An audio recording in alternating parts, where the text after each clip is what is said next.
Welcome back to the Crypto's Key conversation. I mean, there's been a lot going on. I mean, as you can see, Bitcoin had dumped below 20,000. If I come in here, I think we were as low as, let me look at here for a 24-hour period. 24-hour low at 18,644. So it definitely affected the market. As you can see, we're finally back up above $1 trillion market cap. Only up 0.9%. And as you can see, coming down the list here, we're seeing a little bit of green right now. Coming over here to the Bitcoin Fear and Greed Index, we're at a 24. Just going to have an update here in 4 hours. I can definitely see this being lower than 24 based off of what happened. There's been a lot of speculation going around from technical analysts and fundamental analysts and just kind of people who look at on-chain analytics specifically and market sentiment. And everyone's having these different opinions. Some people say the bottom was in when it would hit when it was down the 17,000 range. Some people say we haven't hit our bottom, but we're very close. It's just kind of a waiting game to kind of see what happens. I know for me in particular, when it comes to my investment strategy, is to continue to accumulate at these levels, because the way I see it, I've seen where this market has been. I've seen the very bad being at, I think it was like under 100 billion, and I've seen very good as like our last all-time high with Bitcoin. So for me in these numbers, at these prices, this is all great accumulation zones for me in particular. So I just continue to dollar cost average when I can. But it's going to be a waiting game to see kind of what happens with the market. And there's a lot of stuff that's going to be happening this month in regards to the Ripple versus SC stuff.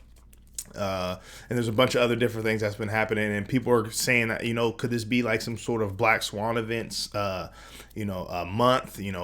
September tends to be red. Is it going to continue history, or what's going to change? Are we going to have some sort of reversal? You have Biden's executive order stuff and just a bunch of speculation out there. The best thing I do personally is just take in as much information as you can and formulate your own investment opinion and investment strategy, and stick to what's best for you and your family.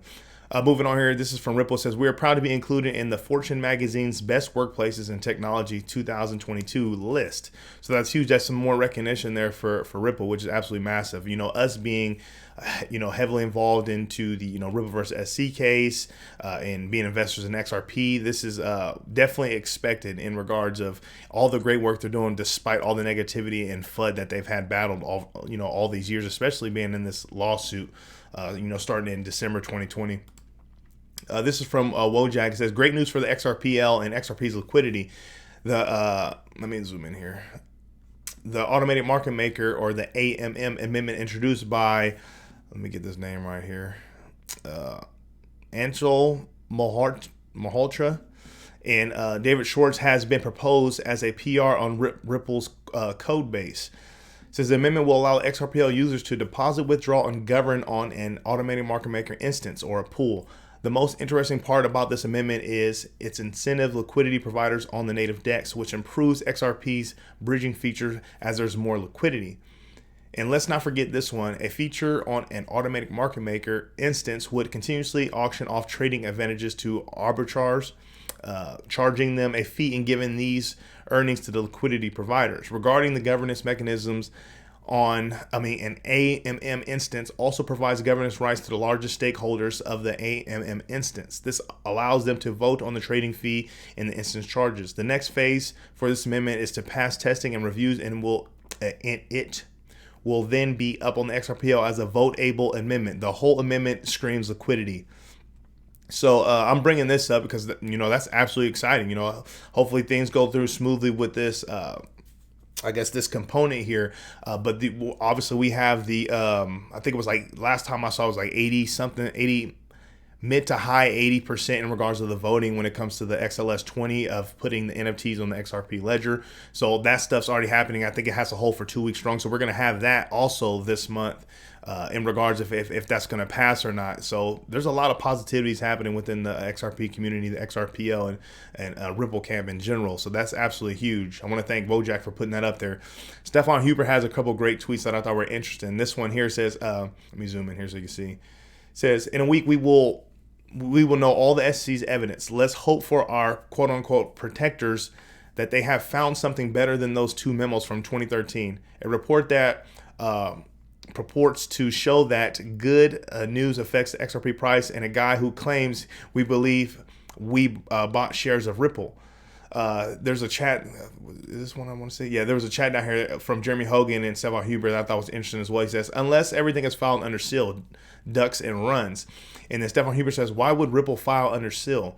And then Jeremy Hogan says, who's the attorney within our community here, he says, because the judge still hasn't made it clear what should be sealed. The parties might just file the whole thing under seal to be on the safe side. It's not normal, but not much so far in this case is normal. And I've been hearing this from a lot of, attorneys and people of legal background in the community. They've been saying that, just like, things have been weird. And from us following the case, especially on this channel, it's like it's quite evident that it has been weird. Just the simple fact of a class action lawsuit going against the SEC that's supposed to be set there to protect the so-called investors that are, have this class action lawsuit with Johnny Deaton going against the SEC. It's crazy. It's like one big head spin. He tweets quietly, says, do you agree with Jim about Torres being likely to take until March to rule in summary judgment?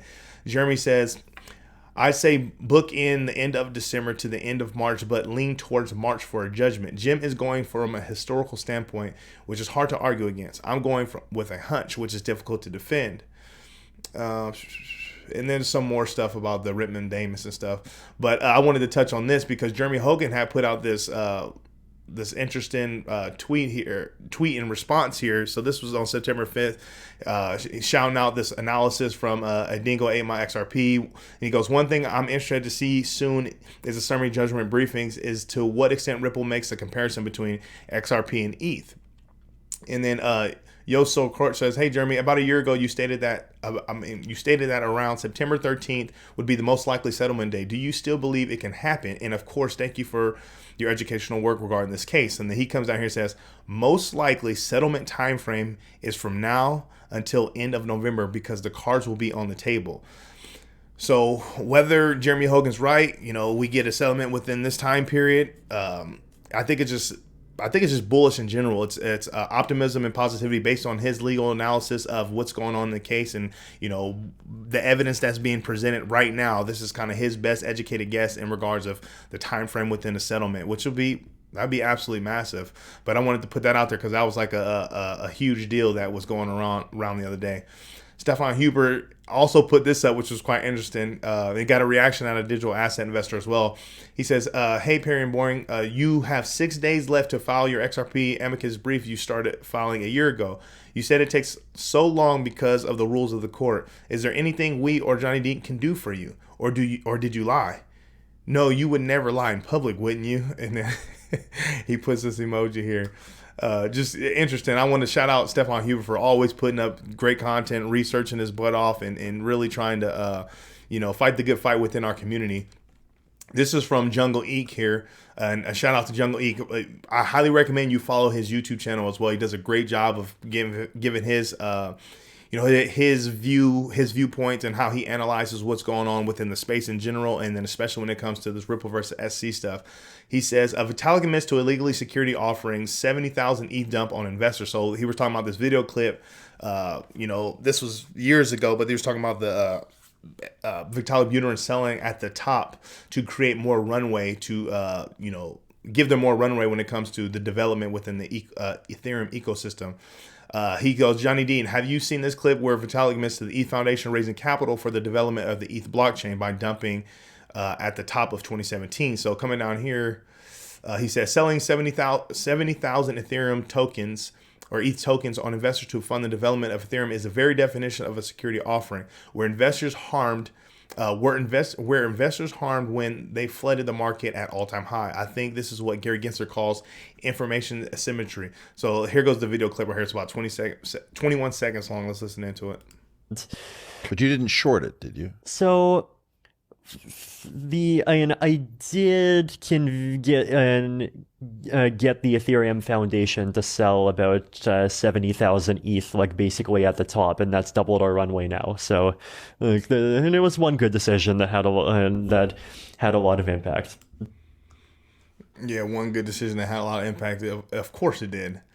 Moving on here, there was a lot of commentary happening within here. I highly recommend you come in and check out the tweet thread. I thought this was interesting, though. This is from Y2 Socrates. It says, so we have 1, ETH merge, 2, Ripple summary judgment, 3, crypto executive order. And there's a lot of other stuff that we talked about in regards of XRPL and stuff, XLS20, as Wheezy X says right here, and some other stuff. But it goes all at the same time. So all these things happening at the same time.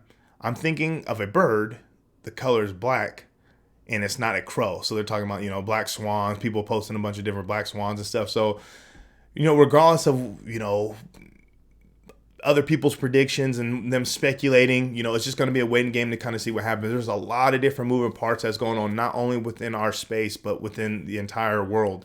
Geopolitical things, you have, changes of administrations, you have wars, you have just a lot of stuff, sanctions, just shady stuff that's happening within our particular crypto market and the industry in general. There's so many different moving parts. No one can really know what's going to happen.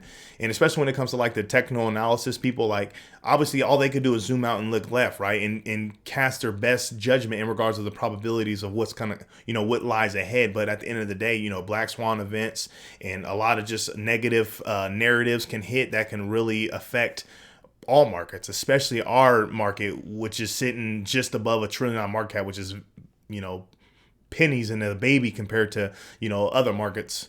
It's kind of crazy, man. Just kind of a waiting game to see what happens. This is from Crypto Eddie. Says, announced today, XRP ODL exchange Bitso uses crypto cross-border payment tech to help Canadian remittances company AfriChange HQ expand to Mexico. Quote, confirming one of the most successful use cases of crypto technology cross-border payments. So that's huge right there. I want to thank Crypto Eddie for all her great work as well. And this from Johnny Dean. I wanted to close on this one. It says, a new day is coming. So that's that quote, that famous quote from Congressman Tom Emmer in regards of, him kind of coming after the SEC and Gary Gensler. It says a new day is coming. So this is XRP wins. It says Fed official Michael Barr, crypto oversight should resemble traditional banking rules. So a new day's coming, man. We're waiting for that. Obviously, Johnny Deaton's fighting the good fight. You have Jason Foster, Empower Oversight, all the people within the XRP community, truly stepping up, spreading information, researching, doing everything they possibly can to help us in this fight against the SEC and the overregulation by enforcement. There's a lot of moving parts, man, within this industry, and it's just kind of a waiting game. Like I said, I'm going to continue to say, because no one knows what's going to happen. All you can do is gather as much information as you can, educate yourself, and follow your investing strategy of what you're comfortable with for you and your family. Because at the end of the day, that's what it's about. With all that being said, make sure you come to the Crypto is Key Conversation YouTube channel, subscribe. Follow us on Twitter at CryptoIsKey1. I really appreciate your support. Going to continue to bring you content. I'm really excited to continue to grow this community. With all that being said, stay strong out there. Be safe.